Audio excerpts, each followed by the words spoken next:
Olá, meus amores, tudo bem? Vim aqui que eu quero compartilhar duas coisas com vocês. Eu estava assistindo duas aulas, dois cursos essa semana, com uma especialista em relacionamentos e um outro curso, uma outra aula com uma neurocientista. E cada uma falou uma coisa e eu juntei as duas, falei, é isso. A neurocientista disse o seguinte, que existem dois dias importantes na nossa vida, os dois dias mais importantes da nossa vida. É o dia que a gente nasce e é o dia que a gente descobre qual é a nossa missão na vida. Para que estamos aqui? E a especialista em relacionamentos, uma outra coisa, um outro curso, nada a ver uma coisa com a outra, estava falando sobre relacionamentos e falou muitas coisas e eu viajei, né? Já ampliei o leque diante das informações e fui fazendo vários outros links. Hoje muito se vive a questão do feminismo. Que isso que a gente tem aí não é, de fato, a essência do feminismo, que versa, ou que genuinamente versa sobre a questão dos direitos iguais e acabou indo para um outro lado. Então, hoje, eu vejo que existe assim existe um universo paralelo quando a gente fala em feminismo, daquilo que de fato, em essência, é. E até por isso, muitas coisas acabaram se perdendo no meio do caminho. Inclusive, mulheres que se diziam feministas há algum tempo, né, há pouco tempo atrás, com o andar da carruagem, com tantas coisas que foram acontecendo, em algum momento elas pararam e disseram, opa, alto lá, não é por esse caminho que eu quero ir, então tô saindo dessa. Porque entre direitos iguais, que é o que se busca,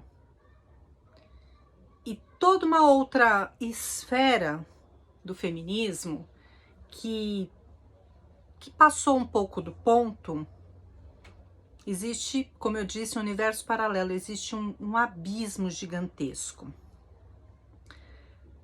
Fato é que quando se fala neste feminismo que muitas pregam e que em nada tem a ver com o feminismo genuíno, vem essa questão de homens para um lado, mulheres para o outro, né? Enfim, muitos elementos foram colocados nesse caldeirão. E aí colocaram a questão da submissão, que, sabe, você olha e fala, para tudo, ninguém falou sobre isso. Como eu fiz um vídeo recente, semana passada, eu acho, que eu li a matéria da australiana, que foi imensamente criticada porque ela prepara 3 refeições ao dia para o marido e ela sente prazer em fazer isso. E ela foi severamente criticada porque disseram que ela parecia uma dona de casa de 1950. Não é sobre isso, feminismo não é sobre isso. É fazer o que cada uma queira fazer, né? E sem que a outra critique.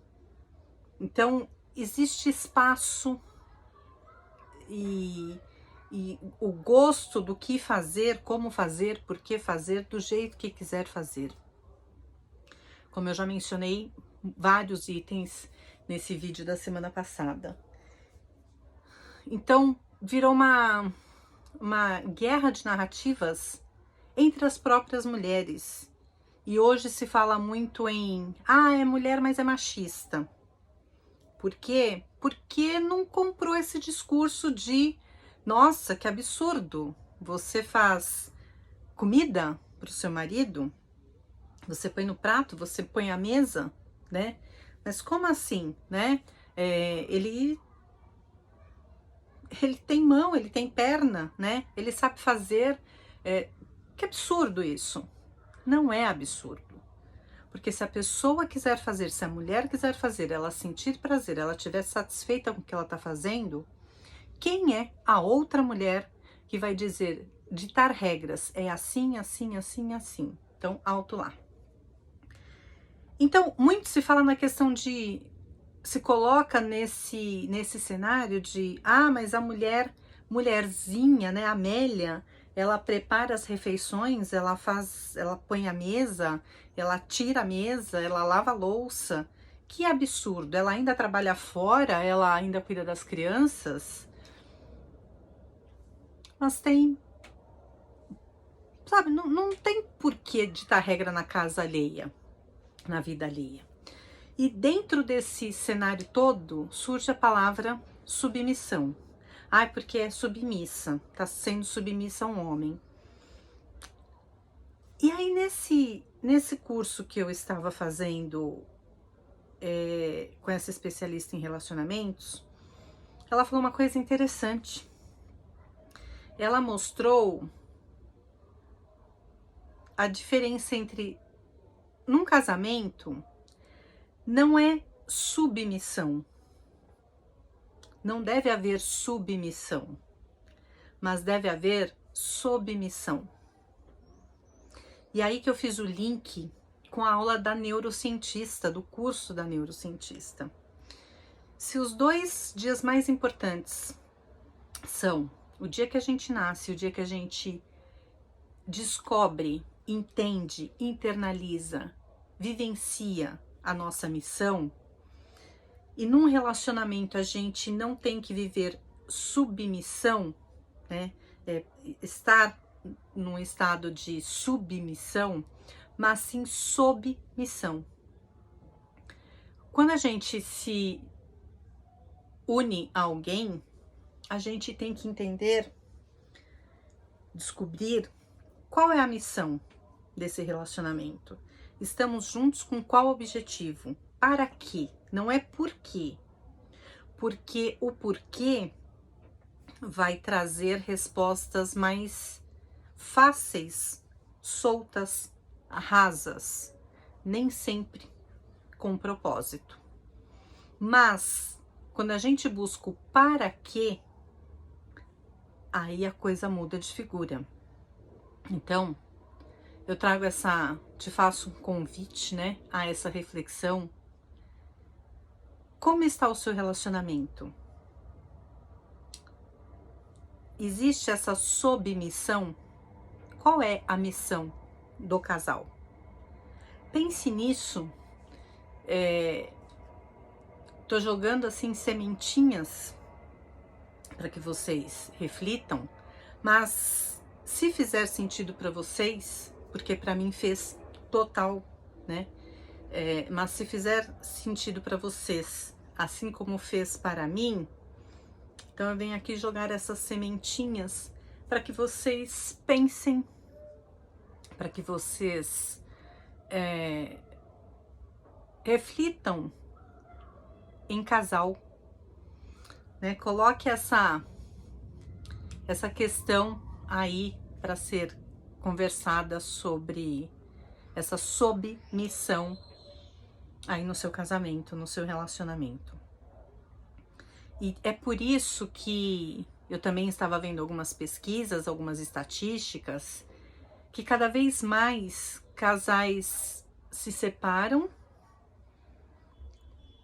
né, ficam separados ou constituem um outro relacionamento, uma outra família, e depois de um tempo eles acabam voltando para aquele primeiro relacionamento, né, o primeiro relacionamento desfeito. E tá existindo um movimento bastante importante, bastante grande em relação a isso.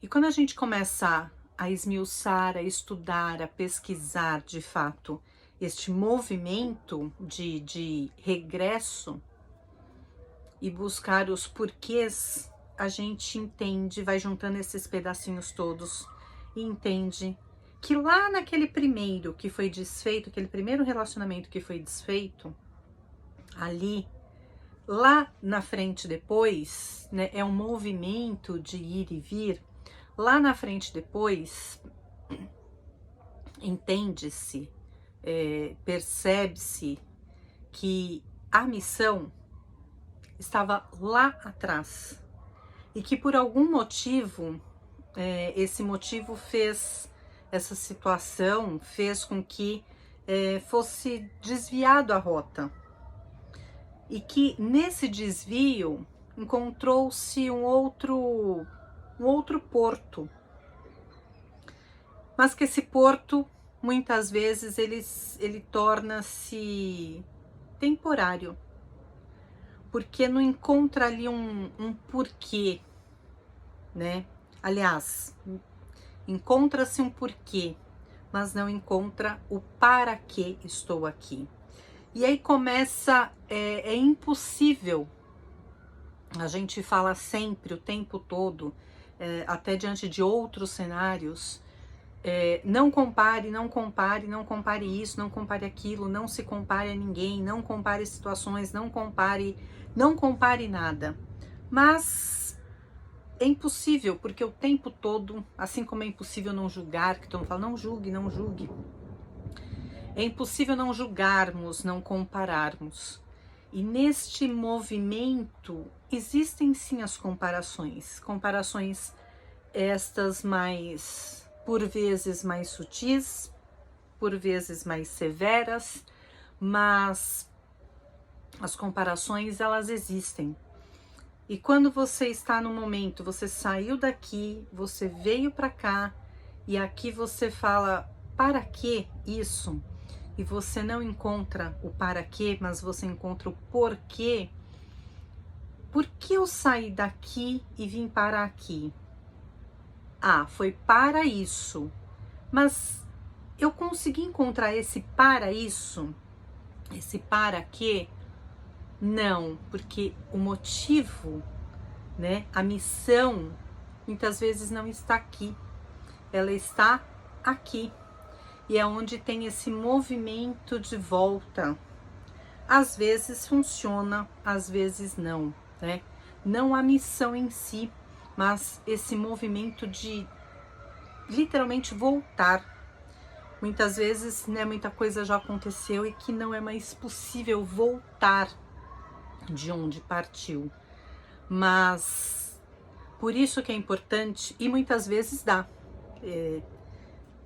Tem pesquisas mil aí, estudos e casos que a gente acaba acompanhando, que sim, esse movimento está acontecendo e muitas vezes esse sair do ponto que está e voltar para o ponto anterior tem dado muito certo para muita gente. E é essa busca. Então, eu penso que o que deve se buscar, talvez não, com certeza, é entender qual é a submissão que existe aqui, para que você não saia daqui e chegue aqui, para que não seja necessário você sair depois daqui e voltar para cá, porque é inevitável, porque quando você não encontra, não está sob missão, fica tudo vago, fica tudo vazio. É onde se tem tudo, mas não se tem nada. É onde você olha no entorno e você fala, é como viver num palácio. Mas olhar e falar, isso aqui, nada disso aqui faz sentido para mim. Então, é um pouco disso que eu queria compartilhar com vocês, de a diferença, né? E na verdade são muitos elementos. Sair dessa mesmice de que todo mundo tem que pensar assim, isso nunca vai acontecer.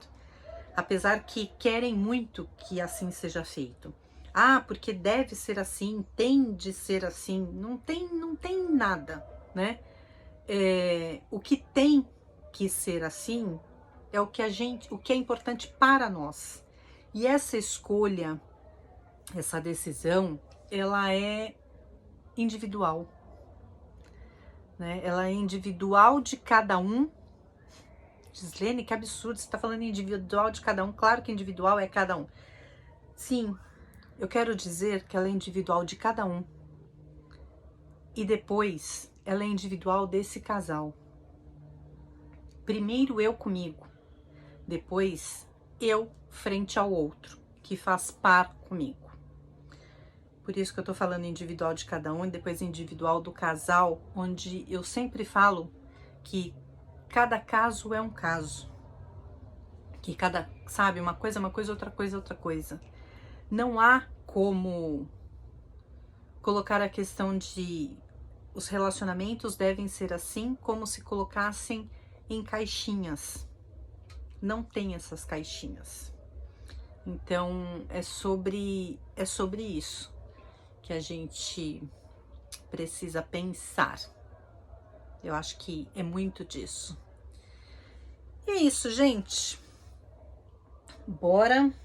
Hoje eu vim aqui pro outro, apesar de parecer, né, o mesmo lugar, os livros aqui, mas eu estou num outro ambiente aqui em casa, que tem uma estante igual a que eu fico sempre, porque lá tava muito barulho das crianças na quadra. Vim aqui pro outro quarto mais silencioso. E é isso. Eu acho que quando a gente pega assim pequenas sacadas, né? Como esse submissão e submissão, esse entender qual é a nossa missão, eu acho que é muito gratificante quando a gente vai pegando pedaços daquilo que parece que uma coisa, outra coisa, outra coisa. Nesse caso, né, que eu quero dizer, diferente do que eu disse há pouco, mas você pega uma aula de neurociência que você fala, não tem nada a ver com o que eu acabei de ver ali com um especialista em relacionamento. Não tinha nada mesmo a ver, né? O conteúdo dos cursos, das aulas, realmente um não linkava com o outro. Mas eu entendi que sim, que dava para linkar, que dá pra gente linkar, abrir muito mais com essa questão das pessoas quererem impor regras. Mulher tem que fazer assim, porque o feminismo, porque todas têm que pensar assim, ninguém solta a mão de ninguém. É relativo. Ninguém solta a mão de ninguém em qual circunstância, né? Não dá para ser cegamente. Não dá para pegar disso e fazer ir às cegas. Tipo, estando certo, estando errada, ninguém solta a mão de ninguém porque é mulher. Porque a gente vê que não. Porque quando um grupo de mulheres, poderia ser um grupo de pessoas, poderiam ser grupos muito distintos, vêm por regras que querem enfiar uma cartilha goela abaixo e você tem que seguir isso porque você é mulher, porque se não for assim, né, se for diferente disso, você está sendo submissa, você está sendo uma mulherzinha lá de 1950, perdeu-se todo o sentido disso tudo. Porque se uma mulher vai impor a outra quais são os parâmetros de vida da outra, aí sim nós colocamos tudo a perder.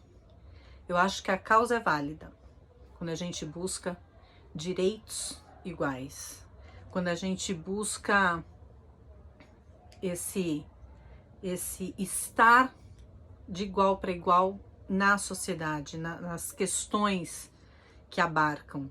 Mas a partir do momento que você, né, que outros, né, outro grupo, outras pessoas, enfim, outras esferas, querem ditar regras de como você deve fazer para você ser uma mulher moderna, empoderada, é melhor repensar. Porque, aliás, é melhor repensar já no que diz respeito a empoderamento. Porque o que é empoderamento? É empoderar-se, né? Empoderar-se é dar poder a si mesma, tá? Mas do que exatamente estamos falando? Que poder é esse? É ser dona do próprio nariz? Mas será que todas as mulheres querem as mesmas coisas? Por óbvio que não, né? Será que todas as mulheres querem casar? Por óbvio que não. A resposta vai ser por óbvio que não em todas as questões. Será que as mulheres não querem mais casar? Por óbvio que não. As mulheres querem ter filhos? Por óbvio que sim. Uma quantidade gigante. Há mulheres que não querem ter filhos? Por óbvio que sim, que não querem, né? Sim, não querem. Há mulheres que querem ter uma carreira, estudar, sabe? Fazer a graduação, após o mestrado, doutorado, pós-doc, ser a CEO, bababá, bababá, a dona do negócio todo? Claro que tem. Mas tem aquelas que falam, não quero isso. Eu não quero estudar, eu não quero fazer faculdade, eu não quero saber de nada, eu quero pilotar o meu fogão.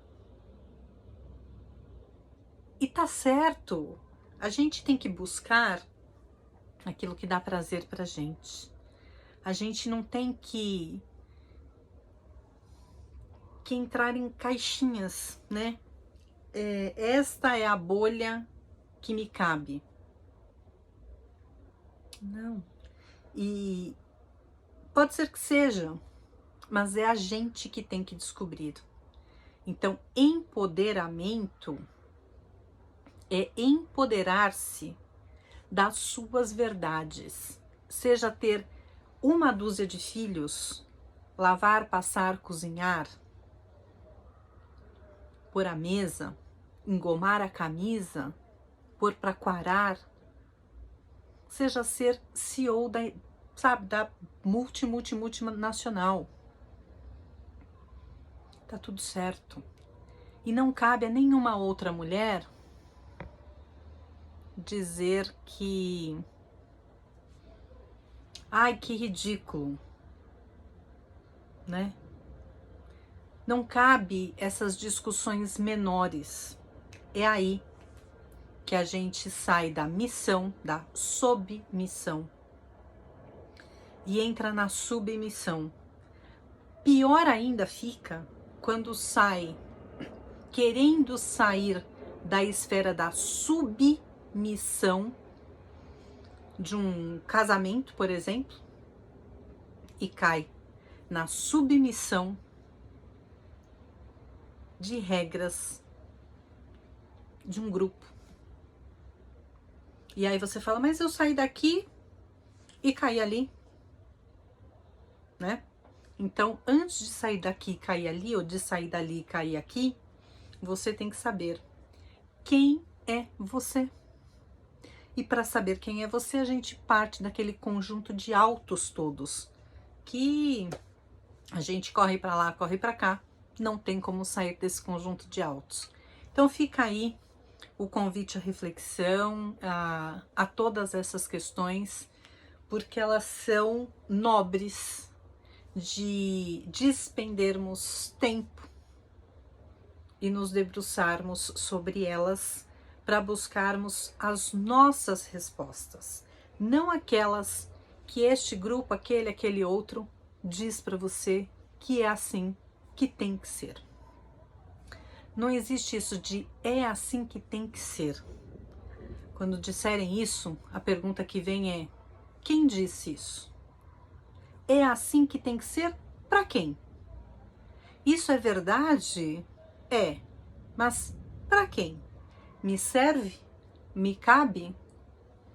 Talvez sim, talvez não. Nem tudo a gente aceita e nem tudo a gente descarta.